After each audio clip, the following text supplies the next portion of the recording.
আজ মার্চ মাসের 29 তারিখ রবিবার। আজকে ইন্ডিয়ান প্রিমিয়ার লিগের সেকেন্ড ম্যাচ। আর এই সেকেন্ড ম্যাচে খেলবে কলকাতা নাইট রাইডার্স আর বোম্বাই ইন্ডিয়ান্স। খেলাটি শুরু হবে 7:30 আর কয়েক মিনিট বাকি মাত্র। তো এই খেলায় কেকেআরের হয়ে খেলবে Finn Allen, Ajit Rahane, Cameron Green ও রাঘব রিঙ্কু সিং। তারপরে হচ্ছে রমনদেব সিং, অনুকূল রয়, সুনীল নারায়ণ, বরুণ চক্রবর্তী,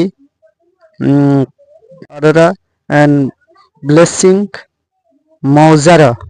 বোম্বাই ইন্ডিয়ান্স হয়ে খেলবে রোহিত শর্মা, রায়ন রিকেলটন, তিলক বর্মা, হার্দিক পান্ডে, সারফেন রাইটার, নোমান ধীর,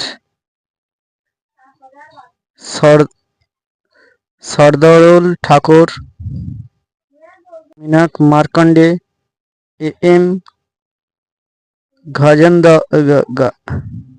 M Ghazanfar, Trent Boult, Jasprit Bumrah. এই কয়েন আজকে ইন্ডিয়ার হয়ে খেলবে। এটি হবে ওয়ানখেড়ে স্টেডিয়াম বোম্বাইয়ে।